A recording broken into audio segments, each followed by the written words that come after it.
இயேசு உங்களை நேசிக்கிறார். பிரியமானவர்களே, இந்த நாளில் ஆண்டவர் நம்மளோடு பேசும்படியாய் வேதத்தில் கூட ஒரு வசனத்தை வாசித்து நாம் கற்றுக்கொள்ளக்கூடிய காரியத்தை பார்ப்போம்.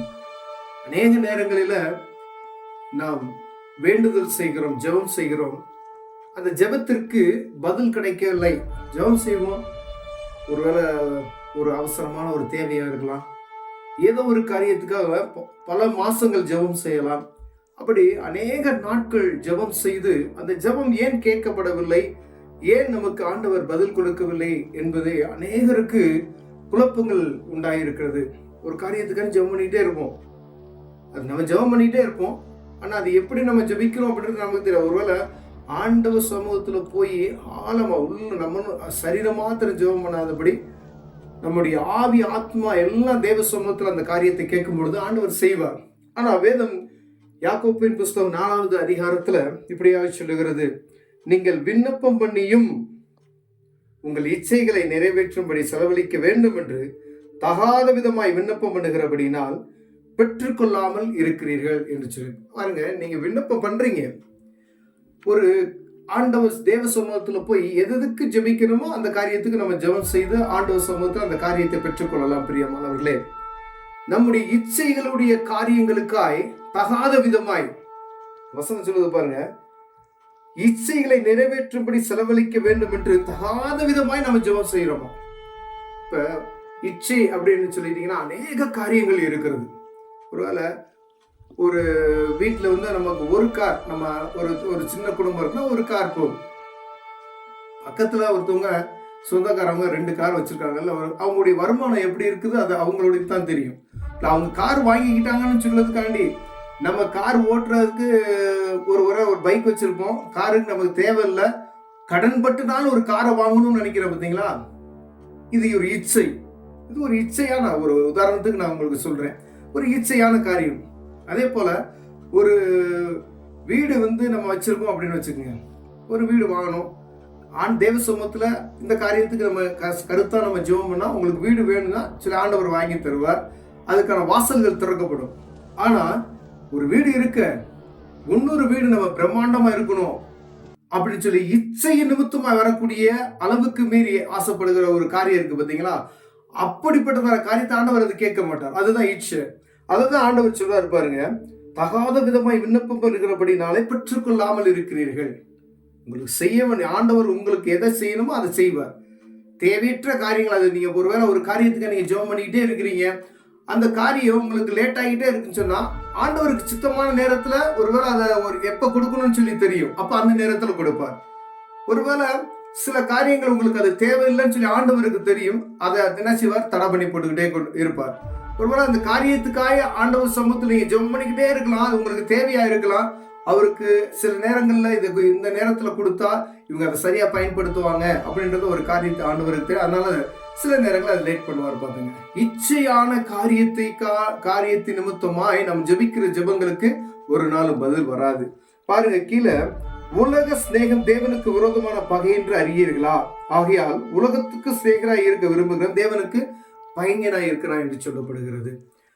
உலகத்தினுடைய சிநேகத்துக்காண்டி தேவ சமூகத்துல போய் நம்ம அது வேணும் இது வேணும்னு சொல்லி கேட்டோம்னா அது ஆண்டவர் ஒரு நாள் அதை வாய்க்க பண்ணி தர மாட்டார். பிரியமானவர்களே, ஏன்னா ஆண்டவர் அவருடைய பிள்ளைகளுக்கு செய்ய வேண்டிய காரியத்தை ஒன்றும் குறை வைக்க மாட்டார். அவர் பொய் சொல்ல மனிதன் அல்ல, அவர் சொல்லியும் செய்யாது இருப்பாரோ என்று வேதம் சொல்லுகிறது. அன்றன்று உள்ள என்னென்ன தேவை உங்களுக்கு அதை ஆண்டவர் அற்புதமாய் செய்வார். உங்களை எப்பயுமே மேன்மையாய் வைத்து பார்க்கும்படி ஆண்டவர் விரும்புகிறார்.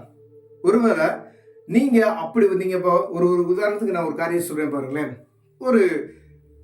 ஒரு பணம் தேவை, ஒரு அர்ஜென்டான உங்களுக்கு ஒரு பணம் தேவை, தேவ சமூகத்தில் போய் அந்த காரியத்துக்காக நீங்க ஜெபம் பண்றீங்க, ஆண்டவர் என்ன செய்வார், அந்த காரியத்தை செய்வார். ஒருவேளை அந்த காரியத்தை என்ன காரியம் ஆண்டவருக்கு தெரியும். இப்ப நீங்க உங்க உள்ளித்திரியங்களா இருந்திருக்கிறவர், நீங்க இந்த பணம் எதுக்காண்டி கேட்க போறீங்க அப்படின்னு சொல்லி ஆண்டவருக்கு தெரியும்.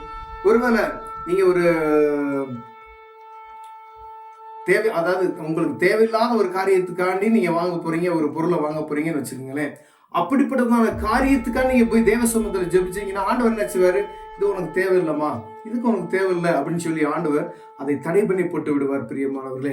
இப்ப உலக இச்சையின் நிமித்தமா வரக்கூடிய எந்த ஒரு காரியத்துக்கு நம்ம தேவ சமூகத்துல போய் ஜெபம் பண்ணி அதை வாங்கவே முடியாது. ஒருவேளை நீங்க போராடி அதை வாங்கினாலும் அதன் நிமித்தம் வரக்கூடிய பாடுகள் நம்ம அனுபவிக்க வேண்டிய ஒரு சூழ்நிலைகள் வரும் பிரியமானவர்களே. இப்ப தேவ சமூகத்துல நம்ம போய் ஜெபிக்கும் பொழுது கருத்தாய் ஜெபிக்கும்படியாக ஆண்டவர் விரும்புகிறார். நீங்கள் விண்ணப்பம் பண்ணியும் பெற்றுக்கொள்ளாமல் இருக்கிறீர்கள் அப்படின்னா அதுக்கான அர்த்தத்தை ஆண்டவர் சொல்லிட்டார். அப்ப நீங்க இச்சையான காரியங்கள், தேவையற்ற காரியங்களுக்கெல்லாம் தேவ சமூகத்துல போய் நீங்க ஜெபம் பண்ணினா அது கிடைக்காது. ஏன்னா நீங்க தகாத விதமான காரியத்துக்காக நீங்க கேட்கிறீங்க அப்படின்னு சொல்லி ஆண்டவர் அந்த காரியத்தை நமக்கு வெளிப்படுத்துகிறார். உங்க குடும்பத்தினுடைய தேவைகளுக்காய் தேவ சமூகத்துல போய் கருத்தாய் நீங்கள் ஜெபிக்கும் பொழுது ஆண்டவர் அதை அற்புதமாய் உங்களுக்கு அற்புதம் செய்வார். ஒரு பிள்ளையுடைய படிப்புக்காண்டி நீங்க கேட்குறீங்கன்னு வச்சுக்கல, உதாரணத்துக்கு நீங்க தேவ சமூகத்துல போய் உண்மையா உங்க பிள்ளையுடைய படிப்புக்காய் ஆண்டவர் சமூகத்துல போய் நீங்க கேட்கும் பொழுது ஆண்டவர் அதுக்கு அற்புதம் செய்வார். ஒரு நாளும் அதுக்கான உதவி செய்யாம ஆண்டவர் இருக்கவே மாட்டார். இப்ப உங்க ஒரு வீட்டினுடைய காரியத்துக்கு நீங்க ஜெபிக்கிறீங்க அப்படின்னு சொன்னா ஆண்டவர் இது உங்களுக்கு தேவை, அந்த காரியத்தை கண்டிப்பா செய்வார். ஆனா ஜெபிப்பதுல ஏதோ ஒரு சாதாரணமா ஒரு நீங்க தேவ சமூகத்துக்கு செலவு பண்ணுகிற நேரமும் உலகப்புறமான காரியத்துக்கு செலவு பண்ணுகிற நேரத்தையும் ஒப்பிட்டு பார்க்க வேண்டும் பிரியமானவர்கள். ஏன்னா நீங்க தேவ சமூகத்துல போய் 5 நிமிஷம் ஜெபம் பண்ணி ஆண்டவரே எனக்கு ஒரு வீடு கொடுங்க அப்படின்னு சொல்லி ஜெபம் பண்றீங்கன்னு வச்சுக்கோங்க. நீங்க உலகப்புறமா டிவி பாக்குறீங்க பாத்தீங்களா, ஏதோ ஒரு 3 மணி நேரம் டிவி பார்ப்பீங்க. ஆண்டவர் சமூகத்துல ஜெபம் 5 நிமிஷம் முன்னா அப்படியே ஒருத்தர் என்ன செஞ்சுருவீங்க, முறைப்பீங்க. அப்ப ஆண்டவர் எப்படி அற்புதம் செய்ய முடியும்? நீங்க தேவ சமூகத்துக்கு போறது கடைவிக்கா இல்ல. நீங்க ஒரு இடத்துல ஒர்க் பண்றீங்கன்னு வச்சுக்கோங்களேன், உங்க எஜமானன் ஒரு இடத்துல கம்பெனில வேலை பாக்குறீங்க. நீங்க வேலை பார்க்குற காசவே என்ன செய்ய முடியாது, நினைச்ச நேரத்துல வாங்க முடியாது. அவங்களுக்கு ஒரு குறிப்பிட்ட டைம் வச்சிருப்பாங்க, அந்த நேரத்துல தான் நீங்க போய் வாங்க முடியும். ஆனா நீங்க தேவ சமூகத்துல போய் நீங்க ஆண்டவர் உங்களுக்கு தேவையான காரியத்தை அதை செய்வதற்கு சர்வ வல்லமையில் உதவி செய்ய வல்லமையுள்ளவராய் இருக்கிறார். ஆனா அந்த நேரத்துல போய் நீங்க அவருக்கு கொடுக்க வேண்டிய கனத்தையும் அவருக்கு கொடுக்க வேண்டிய நேரத்தையும் கொடுக்காதபடி ஏதோ சும்மா வேணும்னா கொடுக்கட்டும் அப்படின்ற மாதிரி கேட்டீங்கன்னா அது ஆண்டவர் செய்யணும்ன்ற அவசியமே இல்லையே. இப்ப தேவ சமூகத்துக்கு போகும்பொழுது கருத்தாய் ஜெபிப்பதற்கு கற்றுக்கொள்ளணும்.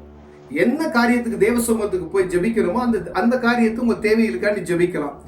தேவையற்ற காரியம் உலகப்புறமான காரியத்துக்கு போய் நீங்க ஜெபிச்சுட்டு ஆண்டவர் எனக்கு அற்புதம் செய்யல அப்படின்னு சொன்னா அது நம்ம மேலதான் குற்றம், நம்ம மேலதான் தவறு இருக்குன்னு சொல்லி ஒரு நாள் அதை மறுக்க முடியாது பிரியமானவர்களே. அப்ப தேவ சமூகத்துக்கு போகும்போது எதற்காய் ஜெபிக்கிறோம் என்பதை நம்ம முதல்ல உட்கார்ந்து நம்ம ஒரு பேப்பர்ல எழுதி இது எதுக்கு, இது சரியா, இது தவறா, நம்மளுடைய குடும்பத்துடைய தேவையா, இது அனாவசியமான செலவா, இல்லை நம்ம இச்சை நிமித்தம் வரக்கூடிய ஒரு காரியமா, எல்லாத்தையும் பார்த்து தேவ சமூகத்துல போய் மன்றாட வேண்டும் பிரியமான. அப்படியா ஒருவேளை இப்படிப்பட்டதான காரியத்துல நம்ம குறைவுள்ளவராக இருப்போமானே எல்லாரும் சொல்ல முடியாது.